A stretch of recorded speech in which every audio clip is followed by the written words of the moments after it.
Hi guys, welcome to a useless video. சொல்ல மாட்டேன் இந்த தடவை. Welcome to a useful video because இந்த வீடியோ கொஞ்சம் யூஸ்ஃபுல்லாக இருக்கும்.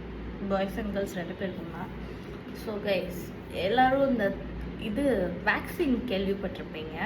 ஸோ நான் அப்படி என்னோடய வேக்சின் கதையை சொல்லிட்டு அப்படி வேக்சினோட நல்லதையும் சொல்கிறேன். உங்களுக்கு கேளுங்க. வேக்சின் எல்லாம் தேவையே இல்லைன்னு நினைக்கிறவங்களுக்காக இந்த வீடியோன்னு வச்சுக்கலாம். இன்னும் நீங்கள் பண்ணதில்லை, நீங்கள் இந்த ஷேவ் அந்த மாதிரி பண்ணுறீங்கனாலும் மேபி இதை கேளுங்க. அண்டர் ஆர்ம் வேக்சின் நான் சொல்கிறது. இப்போ மேல் அண்ட் ஃபீமேலுக்கும் பண்ணலாம். கேளுங்க, நான் சொல்ல போகிறேன். ஆக்சுவலாக எனக்கு ரொம்ப நாளாக இந்த அண்டர் ஆர்ம் வேக்சின் நான் பார்த்துட்டே இருப்பேன். ஒன்று பயமாக இருக்கும், இன்னொன்று எப்படி இருக்கும்னு தெரியாது, வலிக்கும். அப்புறம் எதுக்கு அதுதானே ஷேவே பண்ணிக்கலாம்னு சொல்லிட்டு அப்புறம் தான் தெரிஞ்சுது ஷேவ் எல்லாம் பண்ணுறப்போ உங்களுக்கு இன்க்ரோன் ஹேர்ஸ் நிறையா க்ரோ ஆகும். இன்க்ரோன் ஹேர்ஸ்னால் ஒரே இதில் 2-3 ஹேர் இருக்கும் தெரியுமா? அந்த மாதிரி இருந்தால் அது கொஞ்ச நாள் லம்பாகி அங்கெல்லாம் ஒரு மாதிரி பபிளாக இருக்கும். உங்களுக்கு அது அவ்வளோ நல்லா இருக்காது. வேக்சின் பண்ணனால ஒரே நிமிஷம் வேக்சின் பண்ணனால உங்களுக்கு பிக்மெண்டேஷன் அதெல்லாம் இருந்தாலும் கம்மியாகும். ஆக்சுவலாக ஒரே இதுலன்னா கம்மியாகாது, கொஞ்சம் நாளில் கம்மியாகும். கொஞ்சம் சிட்டிங்ஸ்க்கு அப்புறம் உங்களுக்கு வேக்சின் மந்த்லி ஒன்ஸ் தான் நீங்கள் பண்ணுற மாதிரி இருக்கும். அதுவும் எவ்வளோ நீங்கள் நார்மலாக ஒரு இது எடுத்துக்கிட்டாலே 100லேருந்து ஸ்டார்ட் ஆகுது அண்டர் ஆர்ம் வேக்சின். 100 இல்லை நீங்கள் வேறு எதாவது ஹனி வேக்ஸ்னால் 100, ஒரு சில இதில் டிபெண்ட்ஸ் 150. இன்னும் நீங்கள் வேறு இது போனீங்கன்னா 200 இருக்கும். வேறு வேக்ஸ்னால் அந்த வேக்ஸ் இன்னும் நல்லாயிருக்கும். இதை விட சின்ன சின்ன ஹேர்ஸ் கூட ரிமூவ் பண்ணணும். நான் இதுவரை ஹனி வேக்ஸ் தான் பண்ணியிருக்கேன். ஒரே ஒரு தடவை அந்த இன்னொரு வேக்ஸ் பண்ணியிருக்கேன். அப்போ கைஸ், இன்னைக்கு நான் வேக்சின் பண்ணலான்னு எப்படி ஜிம்முக்கு போகிறதுக்கு முன்னாடி அக்கா வேக்சின் பண்ணலான்னு போயிட்டேன். சரி போயாச்சு, பண்ணிடலாம். எப்பயும் போல் உள்ளே போனோன்னா என்ன ப்ரொசீஜர்னு நான் சொல்லிடுறேன். ட்ரெஸ் நீங்கள் சீவ்லெஸ்ஸே போட்டிருந்தாலும் நீங்கள் ட்ரெஸ் மேலே இந்த ட்ரெஸ் மட்டும் ரிமூவ் பண்ணிட்டு அவங்க ஒரு இது வச்சுருப்பாங்க. ஒன்று டவலும் போட்டுக்கலாம், இல்லைனா அது ஒரு ட்ரெஸ் மாதிரி இருக்கும். இந்த இடம் வர எப்படி கீழே ஃபுல்லாக அப்படி அதை போட்டுக்கலாம். போட்டுட்டு அந்த இதில் படுத்துருவீங்க. படுத்ததுக்கப்புறம் அந்த அக்கா நாங்கள் கையில் பவுடர் அடிச்சு ஹூன்னு அந்த இதில் ஸ்கூப் பண்ணி ஊதி இப்படி வச்சு அப்படியே சுருக்குன்னு எடுத்துருவாங்க. அப்படி எடுக்கிறப்ப எனக்கு இன்னைக்கு கொஞ்சம் ஹேர் கொஞ்சம் அதிகமாக இருந்துச்சு போல். ஏன்னா ஒரு 1.5 மந்த் கிட்டே இருக்கும். போன தடவை போய் ஒன்றுமே வளரல, இனிமேல் இப்போல்லாம் வராத நீன்னு சொல்லிட்டு சொன்னாங்க. அதனால கொஞ்சம் நாள் கழிச்சு போயிருந்தேன். ஓரளவு இருந்துச்சு, ரொம்ப இல்லை, ஓரளவு. அதுவும் எனக்கு அதான் இப்படி படுத்திருக்கிறதே எம்பாரசிங்காக இருக்கும் கை. அதுக்கு அண்டராம உங்களுக்கு என்ன ஹேர் இப்படி ஒரு சைடு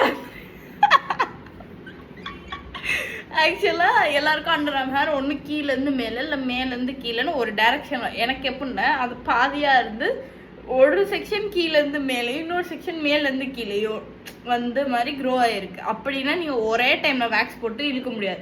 மேலேருந்து கீழே க்ரோ ஆகிருக்கிறதுக்கு நீங்கள் கீழே வழியாக இழுக்கணும், கீழேருந்து மேலே க்ரோ ஆகிருக்கிறதுக்கு கீழே வழியாக இழுக்கணும்.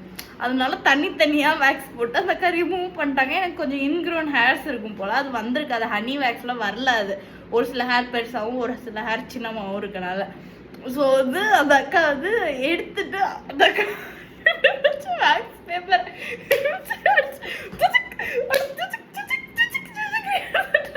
அந்த அக்கா வேற ஒரு சைடு வலிக்குதாப்பா அவருக்கு. நான் அக்கா இல்லைக்கா வலிக்கலக்கா, நீ எடுக்கா சொல்லிட்டு இருக்கேன். அதெல்லாம் எடுத்து முடிச்சோட அந்த அக்கா என்கிட்ட பேசிட்டு அப்புறம் த்ரெட்டிங் பண்ணலாம் அந்த 2-3 ஹேர்ன்னு சொல்லிட்டு. அண்டர் ஆர்ம்ல இதுவரை த்ரெட்டிங் பண்ணியிருக்கீங்களா நீங்க? நான் பண்ணியிருக்கேன். நான் அண்டர் ஆர்ம்ல த்ரெட்டிங்கே பண்ணும்போது மூஞ்சிலே ஐப்ரோ பண்றப்ப மூஞ்சிக்கிட்ட இப்படி பண்ணுவாங்க. அண்டர் ஆர்ம்ல த்ரெட்டிங் இங்க படுத்திருக்கும் போது இன்னொருத்தவங்க உங்க மூச்சு கொண்டு இங்க வச்சு இப்படி த்ரெட்டிங் பண்றவங்க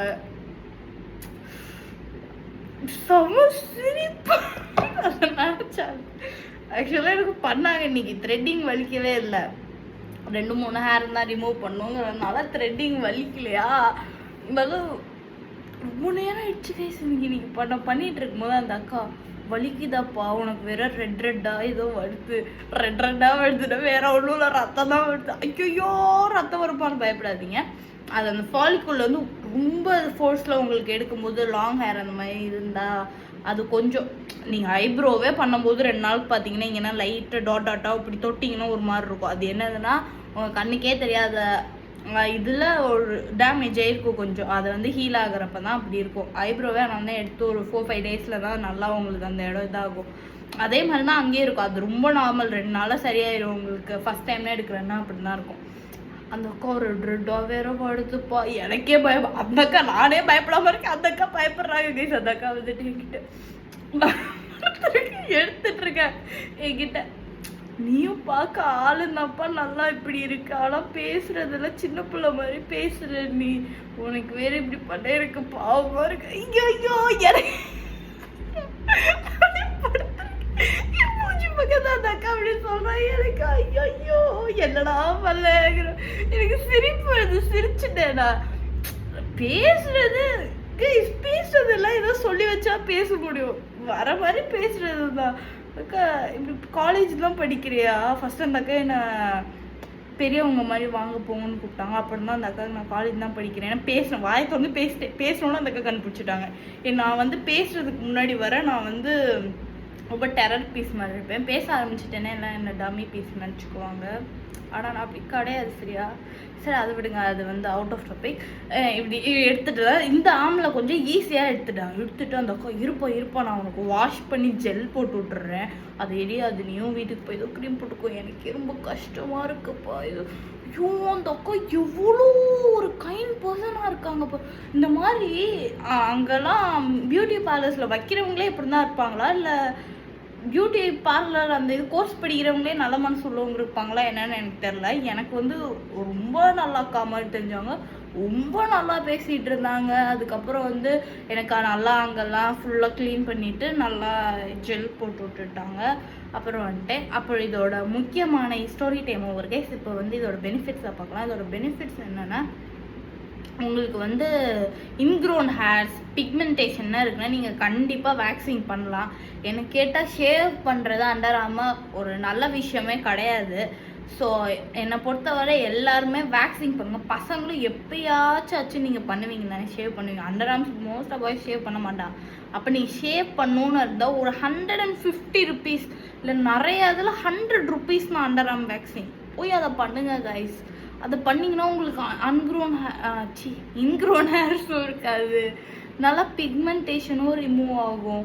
அதை விட்டுட்டு பிக்மெண்டேஷனுக்கு ப்ராடக்டாக 400-500 ரூபாயில் ப்ராடக்ட் வாங்குறதுக்கு நீங்கள் சிம்பிளாக உங்கள் ரொட்டீனை சேஞ்ச் பண்ணாலே உங்கள் பிக்மெண்டேஷன் போகுதுன்னு எதுக்கு தேவையில்லாமல் இன்னொரு மருந்தெல்லாம் யூஸ் பண்ணுறீங்கன்னு தான் என்னோடது.